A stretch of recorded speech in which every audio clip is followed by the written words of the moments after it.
right. Well, I have so enjoyed Dave Dorty and our growing friendship with him. He has so much in him. Just a great brother we love, and really excited to hear what you have to share tonight. So come on up, Dave. Yay.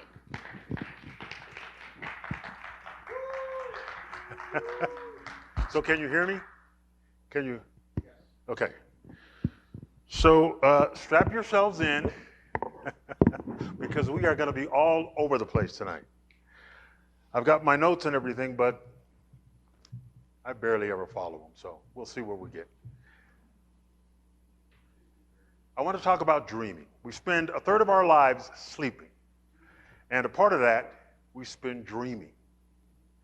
And I want to teach you how to use your dreams. What is a dream? Well, there are basically two definitions of dreaming, of what a dream is. And the difference in those two definitions is one word. Dreams are thoughts, images, sensations, and emotions that occur in the mind while the mind is asleep.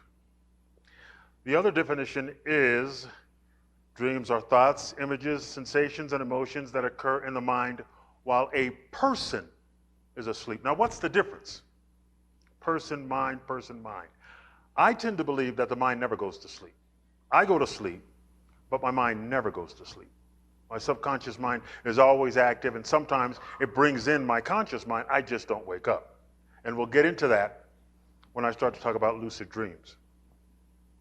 Now, when we read in the Bible, and I'm going to do a little Larry thing here, just a little bit. In the Hebrew names version, dream is mentioned 61 times, and dreams are mentioned 23 times. In the New King James Version, 59 times for dream, 25 times for dreams. In the King James Version, it's 61 times for dream and 21 times for dreams. Dreams usually happen during REM, rapid eye movement, and that's the second or third phase of sleep.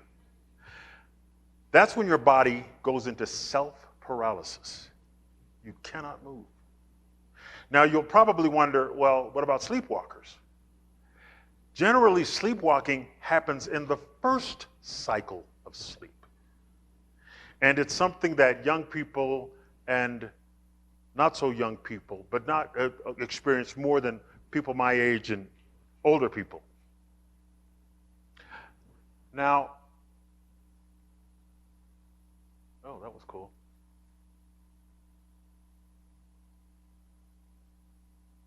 Why do people dream? Sometimes our dreams are given to us to process and consolidate memories. Memories of the day, memories of our lives, memories in the past. It allows us to bring those memories together and deal with them. Dreams can also be used for creativity. Larry Page invented Google through a dream. Elias Howe, the sewing machine, Dr. James Watson, the DNA helix, Albert Einstein, theory of relativity. Mary Shelley dreamed of Frankenstein. Niels Bohr, he saw the structure of an atom in a dream. Salvador Dali, I don't know if you've ever seen this picture where these clocks are just melting. He saw that picture in a dream. And James Cameron, I'll be back. He dreamed about the Terminator. Dreams can be used for problem solving, and I'm going to talk about a word that I will go into later on tonight too. The word is intention. Now, when we talk about these next two things, problem solving and processing emotion, it is good to have intention. But we're not going to dive into that yet. We'll dive into that later. But remember the word intention. There are all kinds of dreams, and I'm just going to talk about a couple of them. I'm not going to talk about all of them because I'll go through a list of them, but you probably have different dreams than that. So I'm just going to deal with a few of them. Now, there are the normal dreams that are not all that exciting. You're in the dream, you're walking along, you're doing whatever you want to do. You're not in control of everything. It's like it's scripted, you're talking, blah, blah, blah, blah, blah, blah. Those are the normal dreams. I'm going to skip to reoccurring dreams because reoccurring dreams, when a person thinks of reoccurring dreams, they think of a dream that they have over and over and over again. It doesn't have to happen 3 days in a row, 2 days in a row, 3 days in a row. You can have it 1 week and then have it the next week and have it 3 weeks later. But it seems to be the same dream over and over again. Or you can experience a dream where, it's like I've done this before. I've seen this before. And that's kind of a reoccurring dream. And I'm going to talk about I'm going to introduce something else in this right now, journaling. Reoccurring dreams seem to be the same dream over and over again, but there may be variations in that dream. And if you journal your dream, you'll catch those variations. And those variations can speak to you about why you're having that dream. Now, I'm going to quickly give you my 4 rules for dreams. My first rule is everybody dreams. Now, some of you may disagree with me. I understand that, but I believe everybody dreams. My second rule is you can be the most powerful person in your dream. My third rule is dreams are designed to help you. And I include in that nightmares. What we call nightmares. And I'm going to show you a way to deal with the nightmares. And then the last part is you can be the most powerful person in your dream because you can do anything in your dream. You can do anything in your dream. I'll get into that later. I'm not going to give it away now.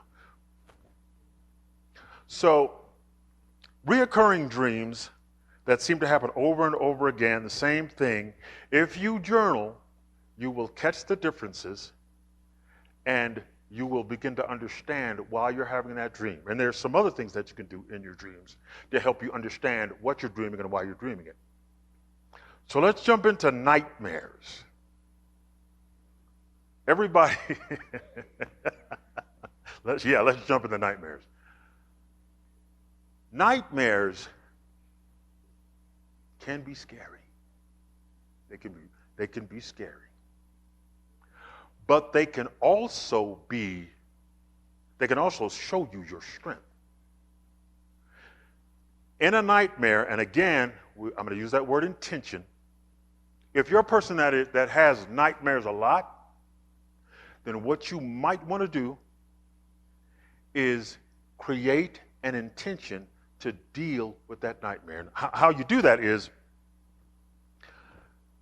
you relax, you meditate, and you say to yourself, you give yourself a little mantra. Tonight, when I have a nightmare, I am going to do this. Tonight, when you make up your mind and you see yourself doing something. Now, how is that going to work? Well, I'm sure everybody in this room has put an intention in their mind and done something. Like take, for instance, you had an appointment the next day and you had to wake up early. And you told yourself, I got to be up at 6:30 in the morning. And you forgot to set your clock. But you got up at 6:30 in the morning. You put that intention inside of yourself and your body responded to it. You can do the same thing with your dreams. You can create an intention to do something in your dreams and that thing can happen in your dreams. Intention. So when you're dealing with nightmares, and you know the 4 rules, one of them is you can be the most powerful person in your dreams because you can do anything. Then the thing that you are afraid of in that nightmare, the thing that is frightening you, maybe it's coming towards you, you can deal with it. Now, I used to deal with I used to get chased by bears a lot in my nightmares when I was a child. And Becoming lucid in your dream, and lucid is, well, I'm not going to define it now, but becoming lucid in your dreams is very easy when you're having a nightmare. Very easy. And what I used to do was I would stop running, I would hold my hands, I would make the decision to hold my hands out like that, and I would let a breeze catch me and fly me away from the bear. I'd do that every time. I would learn decades later that, Dave, you were actually lucid dreaming. You were awake in your dreams, making a decision. You were conscious in your dreams. And that's been scientifically proven. For so many decades, Stephen LaBerge, Robert Wagner, not the actor, but the doctor, they have proven through EKGs and things like that, that you can actually be awake in your dreams. Now, I'm gonna give you some things to, if you do have a lucid dream, there's some things that you don't want to do, but we'll get into that a little later. And I'll coach you through that, because lucid dreams are, man, they are fun. The stuff you can do in a lucid dream. Okay, so you have the types of dreams. We talked about nightmares. I haven't dealt a little bit with lucid dreaming. Okay, so, and I gave you my 4 rules of, I forgot about that one. Prophetic dreams are in Louisiana, they have a saying, something is the lick, or something is the dog's lick. When a dog loves you, they lick you. And so, prophetic dreams are the lick. Do you know what Daddy is doing with you in a prophetic dream? How many of you have had prophetic dreams? Raise your hand. Oh, that is fantastic. So you know what Daddy is doing to you in a prophetic dream. You're going to the future. You're going to an event that he's taking you to an event that hasn't happened. That is mind-boggling. Daddy puts you in a time machine and lets you witness something. And how many of you can verbalize that prophetic dream that you had even today?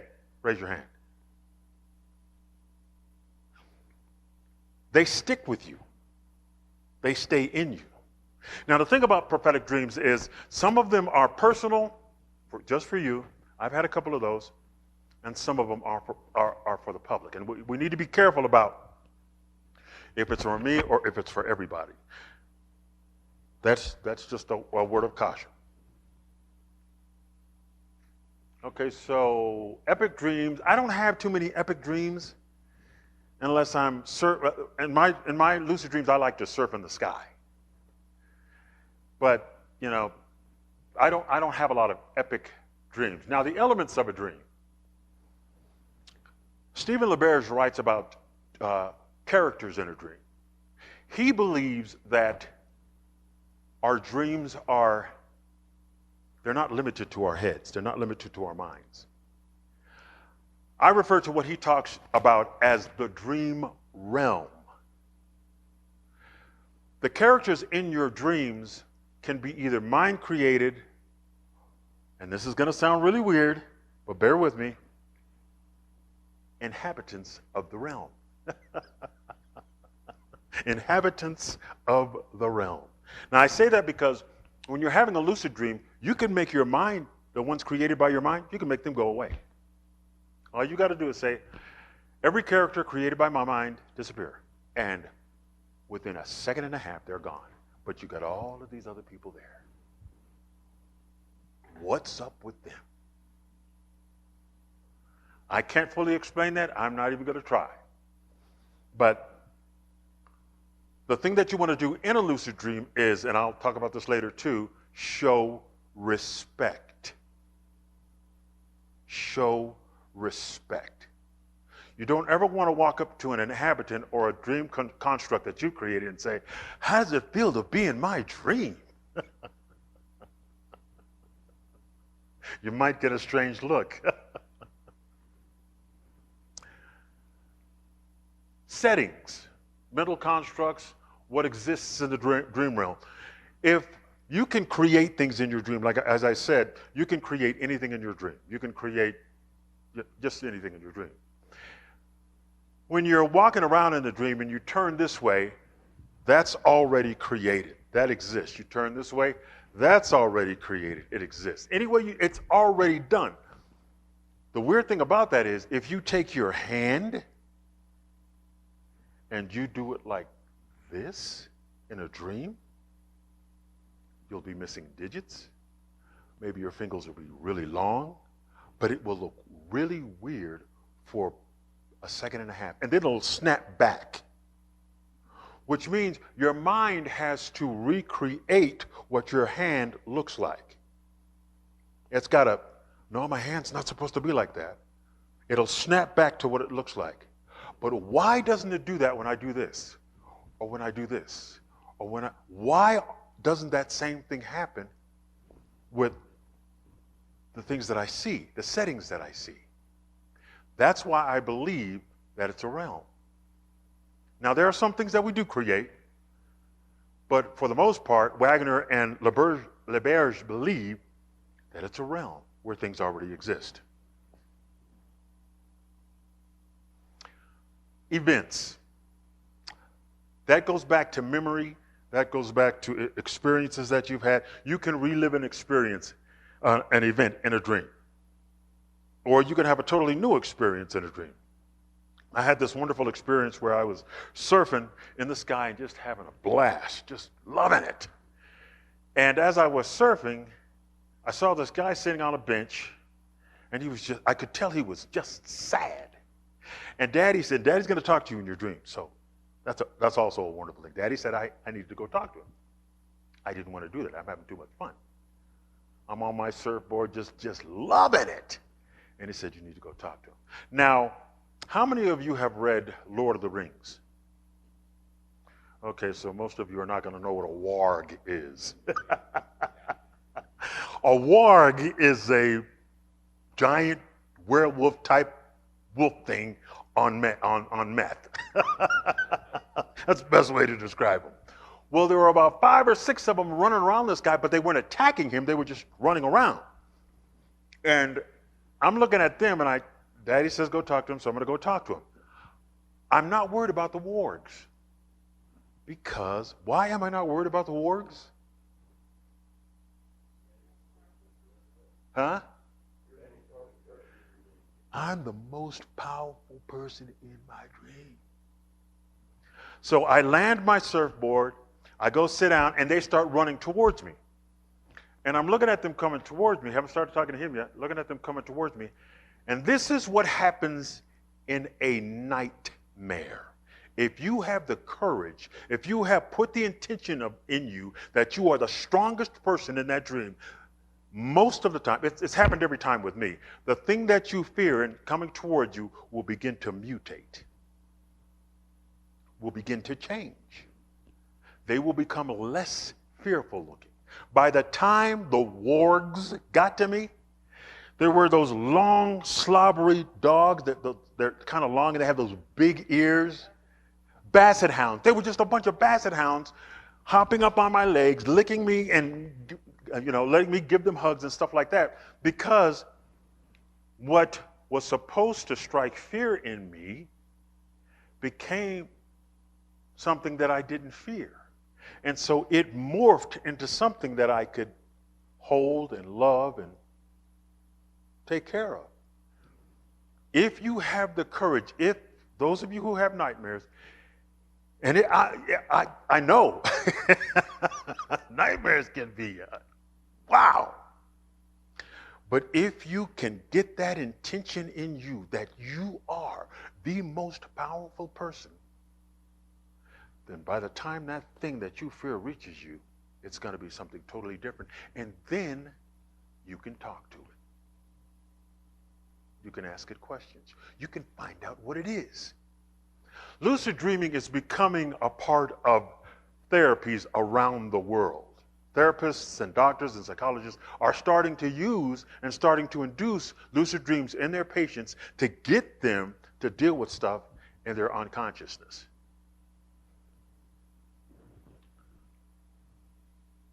Symbols, you'll see books that a snake means this, and a tree means this, and a car means this. I really don't believe in those books because I think we're too individualized to attribute. A tree might mean something different to you than to you. A snake might mean something different to me than to you. And fortunately, Daddy gives us the ability to interpret. If you have a dream and you've journaled that dream, ask Daddy about that dream. What does this stuff mean to me? And he will tell you.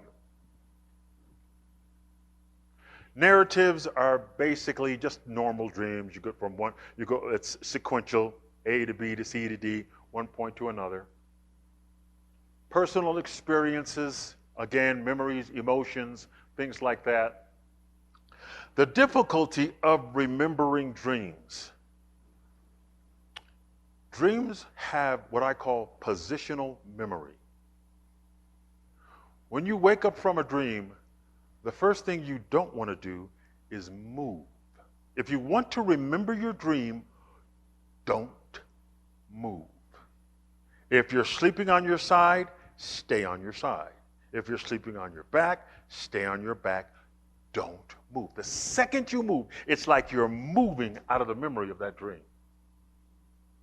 So but dreams are positional. So stay in that position and then ask yourself some questions like, how am I feeling? Or what was I thinking? Or what's the last thing I was doing? And you'll begin to put those pieces of the dream together. And you'll find that if you start to chase the memory of a dream immediately, don't force it, but kind of go after it, you'll remember more of it even as the day goes on. In the middle of the day, you might remember something about the dream, and you can journal that. Dreams are, another difficulty with remembering dreams is the fact that they happen in such a deep stage, second and third stage. It's just hard to remember stuff that happens when you're that immersed in sleep. Another thing that makes dreams hard to remember is they're so wacky. Anything can happen in a dream. Did you know you could walk through a wall in a dream? I do it all the time. You could walk through walls. You have telekinetic powers in dreams. I saw this guy, he was driving, in his dream, he was driving a black Raptor. I love Raptors. And he had stopped, and I was on a platform, and I thought, see if I can lift that truck. And I did the Jedi thing. And I lifted the truck, and I dropped it. It felt kind of bad. But I was able to lift it. So they're so unrelatable, and so many things that are happening in the dream have no reference point in reality. It's just so different. That's one of the things, and there's not really a reference point that you can lock in, and that's why it's so important to, number one, when you wake up, stay still, and then begin to ask yourself what you're feeling and try to remember what you were dreaming. The transient nature of dreams. Dreams are fleeting. They leave quickly. The static of the day, what you're going to do today will chase that dream right out of your mind, unless you have the intention of remembering that dream. I talked about positional memory, the static of the day, enhancing the ability to have dreams. Daytime meditation is excellent for enhancing your ability to have dreams. Building intention about your dreams, what you intend to do with your dream. Even telling yourself what you're going to dream about, meditation is fantastic for doing that. And I suggest, just meditating in general anyway. Calming your mind. We're going to, and relaxing, trying to make your mind blank. I read there's a guy named Eckhart Tolle. And he teaches in his book, I think it's called One, he teaches you how to blank your mind. How many people have tried to blank their mind? It's kind of hard to do. The way he does it is he says, okay, the next time you try to blank your mind, relax and ask yourself, what's the next thing I'm going to think? Your mind will go blank. You won't think anything.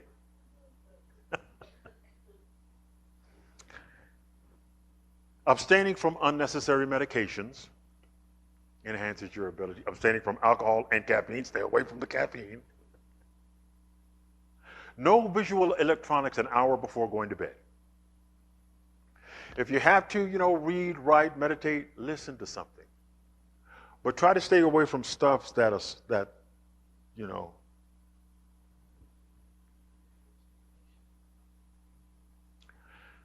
This is most important if you want to retain your dreams. If you're not journaling your dreams, forget it. Forget it. You have to journal your dreams if you want to remember them, if you want to remember more of them.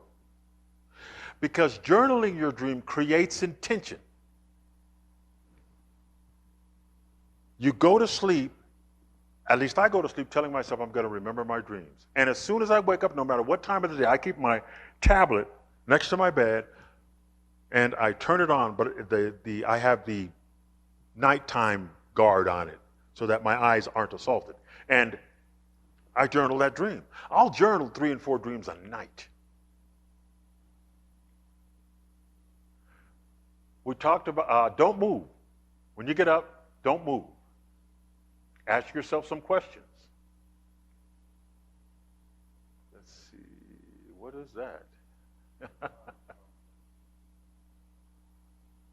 Oh, yes. As you ask yourself about dreams, as you get up, not moving, and begin to try to retain those dreams, you'll get pieces of them during the day. You may get a piece of it a day later, 2 days later. You may get a piece of it maybe a week later. And now for the fun stuff. Lucid dreaming. Okay, so we're not going to use that. The fun stuff. Okay. The benefits of lucid dreaming. Stephen LaBerge and Wagner talk about people healing themselves. Talks about a lady who had plantar warts. Has anybody known anybody or ever had plantar warts? Where they happen in your feet and you can barely walk. So this lady, she was taught she was a lucid dreamer, and she was taught how to use her lucid dreams. And so what she did was she created a warm ball of light. And she said that ball of light would heal her feet. And she had this little poem that she would say it, through my heart with power divine, on my feet, this light will heal and shine. Something like that. 3 days later, her plantar warts were gone. Another person that LaBerge talks about had a problem with his knee, and he did about the same thing and healed his knee. Self-healing physically, mentally, emotionally, and spiritually. When you're in a lucid dream, you can speak to any of the entities in your dream. And you also get to see you. See, the stuff that we walk around during the day, Dave has this project normal. There's a lot of stuff going inside of Dave that he doesn't want anybody to see. So I project normal. A lot of people project normal. You don't get to do that in your dreams. You are you in your dreams. If you're selfish, you're going to be selfish in your dreams, and that's something you can work on. If you have low self-esteem, you can build that self-esteem in your dreams. You get to see you in your dreams, and you get to work on you in your dreams. Spiritually, Talking to daddy is the lick. It is wonderful talking to daddy in your dreams. Some of the reading sources that, if you're ever interested in getting into this, Stephen LeBairs, Robert Wagner, Andrew Holicek, Charlie Morley, and Eckhart Tolle, Controlling Your Dreams, Induced Lucid Dreaming, Lucid Dreaming Plain and Simple, Dream Yoga, Lucid Dreaming Made Easy. If you're going to do lucid dreaming, one of the things that you want to do is you want to give yourself a spiritual barrier, because most of us realize that there's more to life in this reality than what we can see. There are a lot of things moving around in this reality that have an influence and an effect on our life. And so what I do is, if I'm not going to have a lucid dream, I want to prepare myself. Psalms 34:7. The angel of the Lord encamps around all those who fear him and delivers him. So nothing gets in. I don't want any foul, unclean spirits messing with my sleep. Leave me alone. And that's probably why I don't have nightmares anymore. We talked about intention. There are several ways to induce lucid dreaming. One is called mild, mnemonic inducement of lucid dreaming. That's where you just had a dream, you journal that dream, and then you re-journal that dream. You re-journal that dream and you change it to what you would want it to be, and you concentrate on that. You put that in your head and you go to sleep with that, and LeBairs says that'll take you right back into that dream, that lucid dream, and you can do whatever you want with the outcome of that dream. You can change the outcome of that dream. There's the wake back to bed. It's kind of like mild, almost the same process. And in both of those, you're taking about 20 minutes to think about what you've been dreaming, and then to let yourself slip right back into sleep. What not to do when you have a lucid dream? Don't get excited. Do not get excited. Don't start screaming, how am I having a lucid? You're going to wake up. Here's something that you do when you have a lucid dream. This is going to seem really stupid, but what it does is it roots you into your dream. I'm telling you, it's going to look stupid. It roots you into your dream, and it prolongs your dream. This is what you do.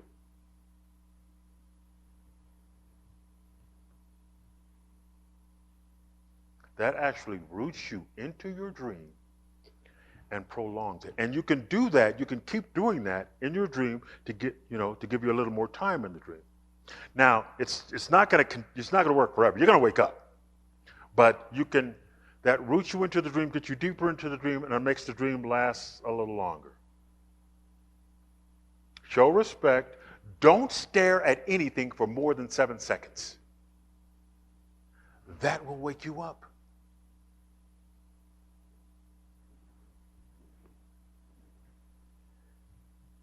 Do experiments in your dream. Ask questions in your dream. The last thing I'm going to talk about is there's a mystery in lucid dreaming, and nobody's figured what that mystery is yet, but it's really very interesting. So don't stare at anything. Do experiments. Ask questions. Solve problems. Deal with you. Enhance you. Learn about you. Fix you. Let Daddy fix you. You can do just about anything you want in a dream. The laws of physics and nature do not apply unless you apply them. Your lucid dreams can be as free. You can do anything you want depending on what you go into that dream thinking. If you think that gravity's going to work in your dream, gravity's going to work in your dream. If you don't think gravity's going to work in your dream, you're going to be floating. You're going to be flying. You can fly in space. You can breathe underwater. You can become a dolphin or a bird. You can become a cat. You can walk through walls. You can create things out of nothing. You can heal yourself physically, mentally, emotionally, and spiritually. You can find out, and this was really interesting, what your body note is. Yeah, your body note. I did that in a dream. I asked, I want to hear my body note. And it was just one beautiful note. Try that sometime in your next lucid dream, when you have a lucid dream. Ask to hear your body note. The big mystery of lucid dreaming. So you got all of these characters in your dreams. You could talk to them, ask them questions. You can ask yourself questions. One of the things that LaBerge and Wagner are talking about, if you're creative and you write and things like that, you can actually summon the characters in your book. And you could ask, if you hit a brain freeze, you could ask that character, like one of my characters, his name is Threat. The book's already finished, so but if I hit a brain freeze and I'm in a lucid dream, I could say, okay, Threat, you are now standing behind me. I turn around and there's Threat. And I ask him, so Threat, I'm stuck. What do I do next? Wagner and LaBerge say that they can help you with your creation. They can help you with what you're doing.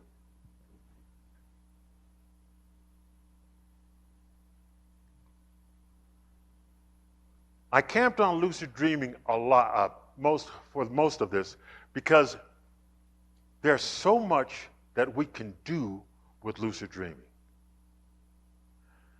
I talked a lot about nightmares, because you can overcome, if you're a person that has nightmares, you can overcome those nightmares and you can begin to understand why you're having them. We talked about reoccurring dreams. Why do they keep happening? If you can pinpoint the variations in those dreams, you can find out why you're having those dreams. When my dad was killed when I was 4 years old, I had this dream continually for years about sitting in the back of this big black car with my mom on one side, my brother on the other side, and we were driving through this cemetery, gently knocking over tombstones. That dream finally came to an end. I've never really asked about it. Maybe someday I will. But we spend so much time dreaming. And what does Daddy tell us in Acts chapter 2 about dreams? Your young men will have visions, and your old men will have dreams. All of us have dreams. All of us have dreams. Let's use those dreams to enhance us. Let's not be afraid of what might seem to be negative dreams. Because I'm going to take this saying and I'm going to apply it to this. Greater is he that is in you than anything else in your dreams. Let Daddy enhance you with dreaming.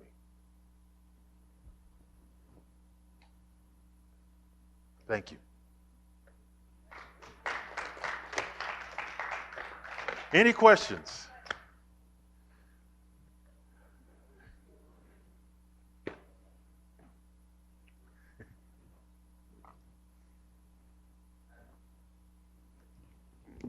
So a question I have is, what's a lucid dream? A lucid dream is where you are conscious, you are awake in your dream. You are actually awake in your dream. That's why you don't want to get excited. You realize, I'm dreaming. So what LaBerge and Wagner teach you to do, they tell you to do this. They tell you to smile. That tamps down your excitement so that you're not catapulted out of your dream by being all happy that you're dreaming. And then from that point on, you keep your emotions not bottled up, but try to keep them, don't suppress them, but just try not to get all excited so that you're booted out of your dream. Are lucid dreams easier to remember? Lucid dreams are very easy to. They're the easiest dreams to remember because they are so exciting. They stay with you. A lot of times after you've had a lucid dream, you wake up refreshed and rested. You can have 2 and 3 lucid dreams in the morning. And most of the time they do happen in the morning, most of the time after 2 and 3 o'clock.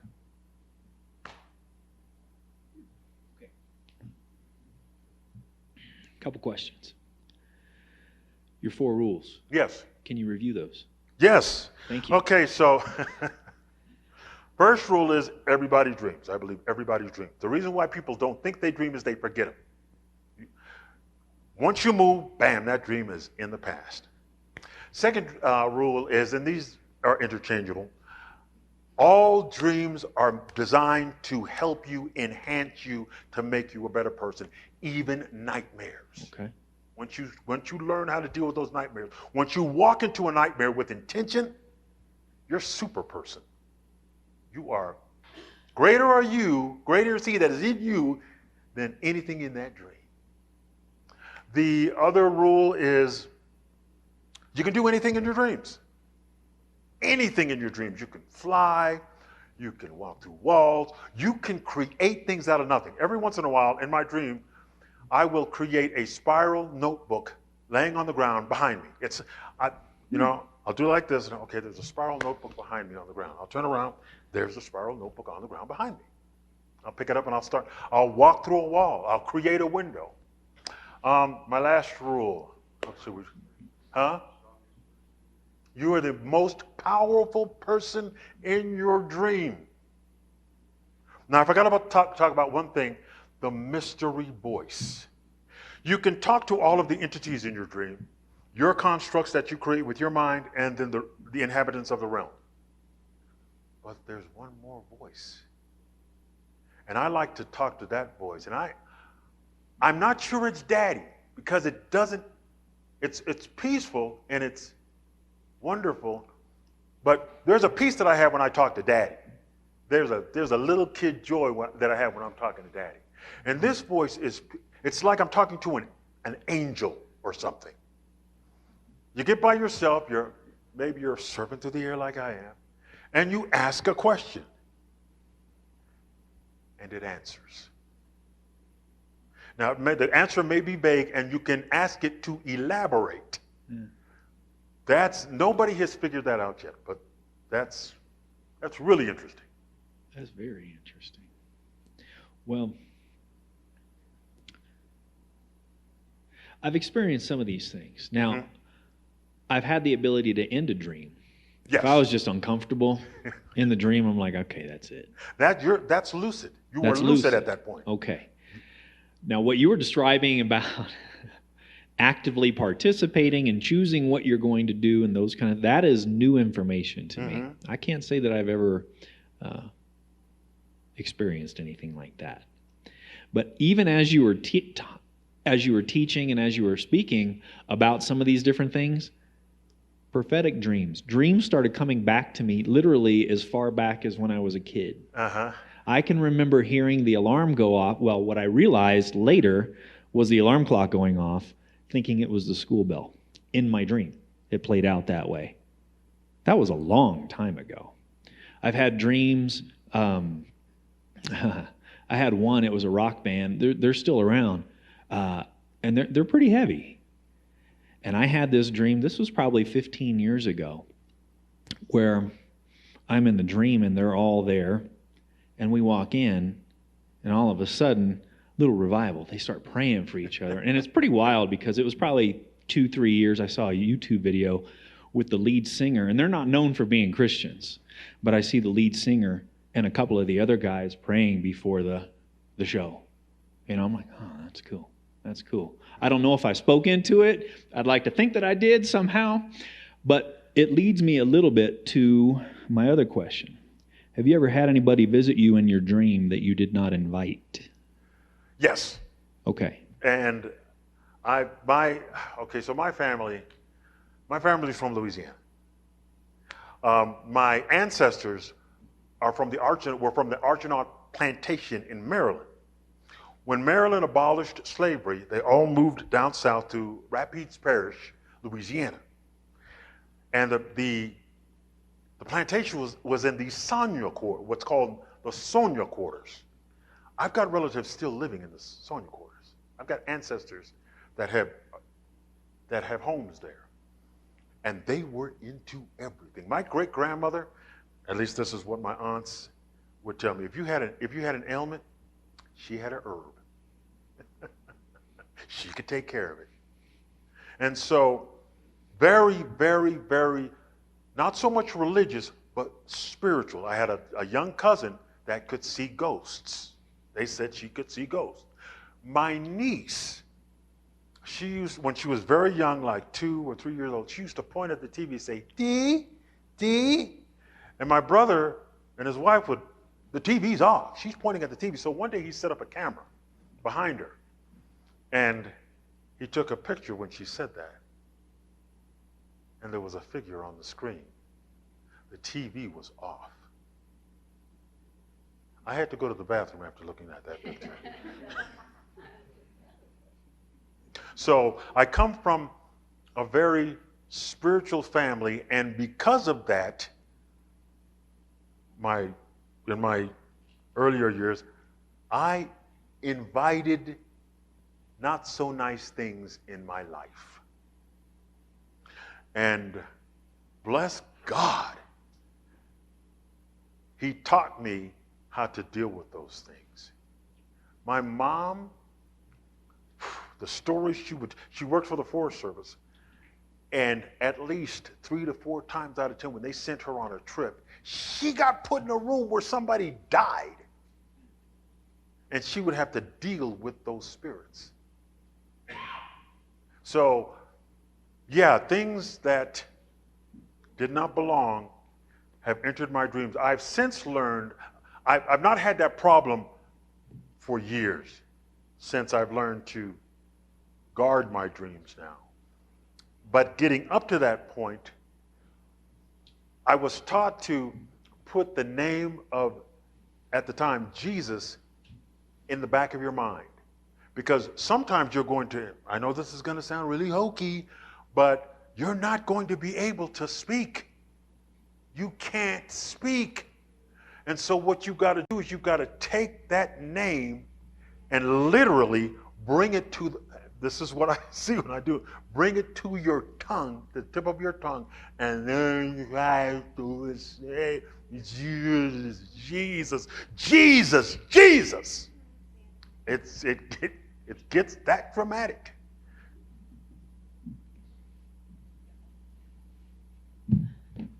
All right, Dave. My question's not about your dreams, but I think it would be important for people that might not understand. I'd love you to share when you transitioned to talk to God versus Daddy, and how you changed. What did that look like for you in that transition? Because you talk about Daddy so normally, and I remember someone else I knew years ago in our home group that would refer to God as Dad, and I just remember that took me back the first time I heard it. It doesn't anymore because of that personal relationship, but I think it'd be worth sharing briefly, if you could, just that transition. How did that happen for you? And what'd you used to call him? 3 times. 3 times. I believe I've died 3 times. Now, that 3rd time might not have been death. It might have been something else. But my mom told me about the first 2 times I died. I was born 2 months premature in 1957. Try that. Yeah, so they had to resuscitate me. And I stayed in one of those little glass boxes things for almost 2 months. Kept me in there. Then I went home. I was home for like 3 or 4 weeks, and somehow or another I got a respiratory thing going on, and my mom walked in the room, and her baby wasn't breathing. We were in Japan on the base, and my mom said, your dad drove like a bat out of hell to the hospital. They resuscitated you. You stayed in the hospital for a little while longer, and then you got out. The 3rd time, I don't know what Daddy did. Well, before it happened, I don't know what God did. But bear with me on this. I was visited by 4 angels. One put his hand here. One put his hand here. I don't know why. One put his hand here, and one put his hand here, and we took off. I mean, and it wasn't a dream. Because I had been studying dreams, and I know the difference between dreams. This was something totally, whoa! I came to a screeching halt in front of God.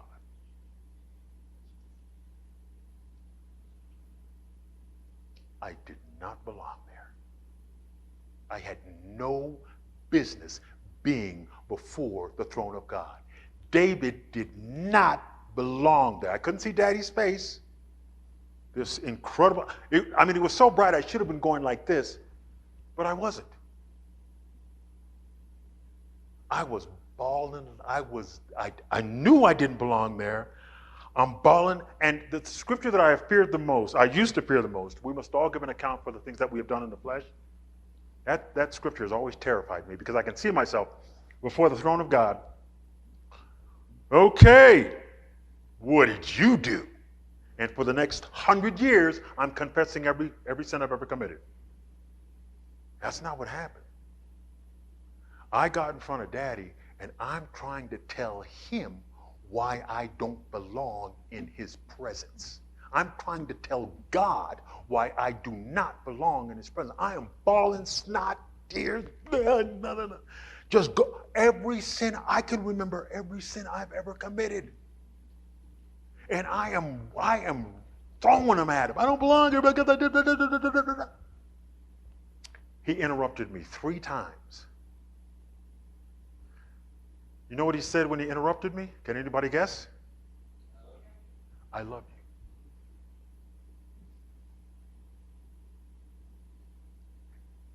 He said that the first time. I didn't slow down, though. I kept going. And he said it again. That's all he said. I love you. And I slowed down a little bit. And he said it.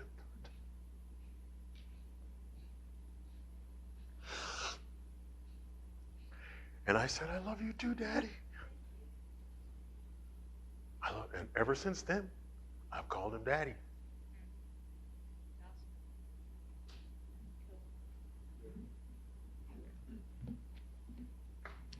Yeah, those face-to-face changes everything. Did you mention daydreaming at all? I didn't talk about daydreaming. Is it similar to, because I do a lot of daydreaming. Mm-hmm. I remember very little of my dreams, but daydreaming, it's constantly. Mm-hmm. When I try to meditate, I daydream a lot. I slip into a daydream. Daydreaming is more controlled in the sense that usually when I daydream, I'm thinking about something I want to think about. And so I slip right into that. I don't have as much on daydreaming as I do on just dreaming in general. But I know that when I am meditating and I do slip into a daydream, I slip right almost instantly into, I can have REM sleep during the day. I've been doing this so often that I could put myself in that second and third cycle of sleep during the day, just sitting in a chair. So I don't have a lot of information on daydreaming, but that's something I will look at. When I was working in the election business, we had a lot of problems because it was all pressure, it was all getting the ballots out at the times, but then we'd have, the problem would come up and we didn't know how to solve it. And we'd be working on it for days. And I had a dream and I woke up and I called and I said, this is what you need to do, this is how to fix it. That's what it did. Amen. Amen. That happens so many times. And in a lucid dream, you can actually make that happen if you have intention. Just create intention.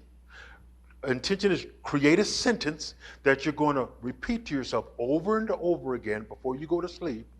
And 6 times out of 10, that will happen. Oh, yes. Hey, brother, thanks for sharing. I really enjoyed it. Your statement, I project normal. There's something to that. I did a quick search online. I didn't see any immediate hits on T-shirts or anything of that nature, but there could be a prophetic thing there for you, whether it's a book or maybe it is a a multi-million-dollar T-shirt design that you come up with. But I thought that was a significant statement. So, thank you. Project normal is, as I said before, it's what people. I was essentially a criminal thinker. Most of you have no idea what that term means. I mean, it's easy for me to walk into a store and walk out with a candy bar that I haven't paid for. None of you would, most of you, whoa, get away from me with that mess. A lot of criminal thinkers project normal. Oh, I'm just like you, when they're not. So when I talk about projecting normal, there are a lot of people that project normal, and they're really not.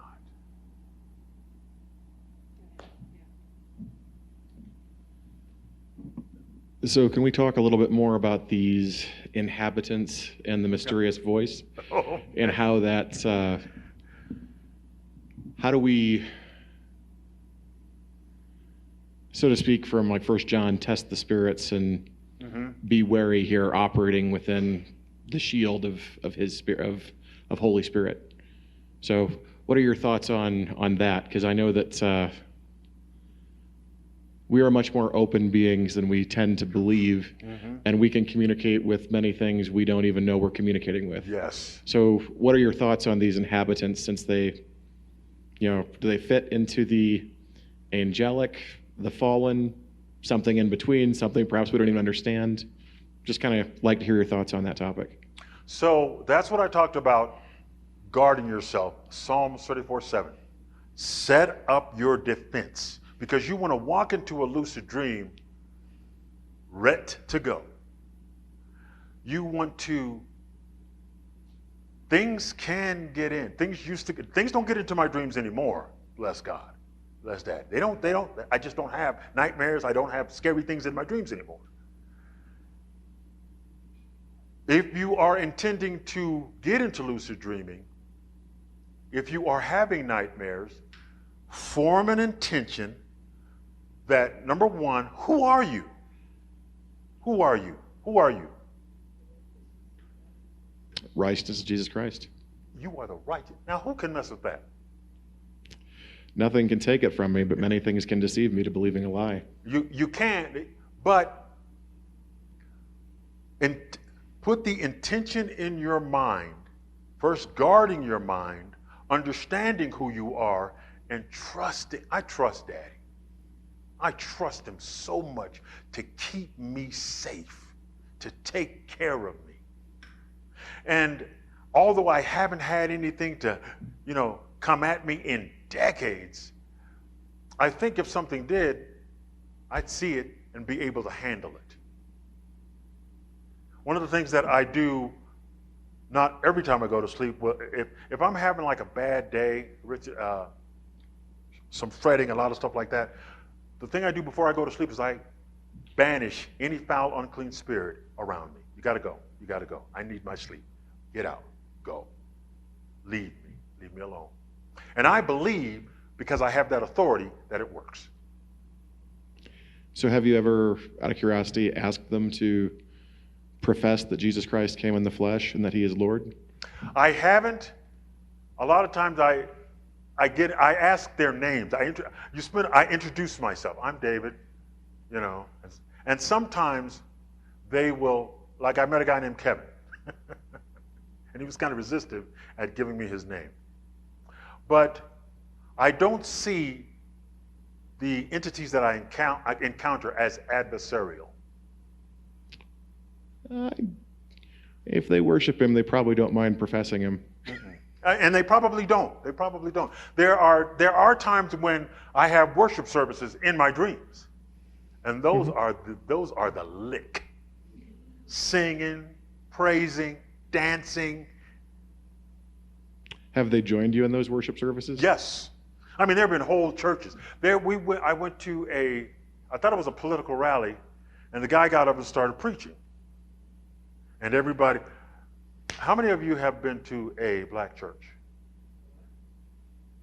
Okay. That's what happened. That's what happened. Yes. Okay, I was just kind of curious on that because Huh? Did they have what? No, just regular garb. I was just curious on that because I know that he can appear as a being of light and so forth, and even just on this cruise Cheryl and I were just on, I encountered something that was impersonating Jesus, but it couldn't profess that he was Lord, and it had to leave when I told it to leave. And so I was just kind of curious about that because I don't have any problem believing in realms and beings outside of the strictly defined and named ones in Scripture. But I don't know. A little bit of caution on that, I think, I've heard others that travel in the spiritual and in the dream realm talk about invite them to worship Jesus with you. And if they can't, well, then you've got a problem. So I was just kind of curious in your experience. Okay. Thank you. All right. Thank you, Dave. You're welcome. Thank you very much, Dave. It was awesome.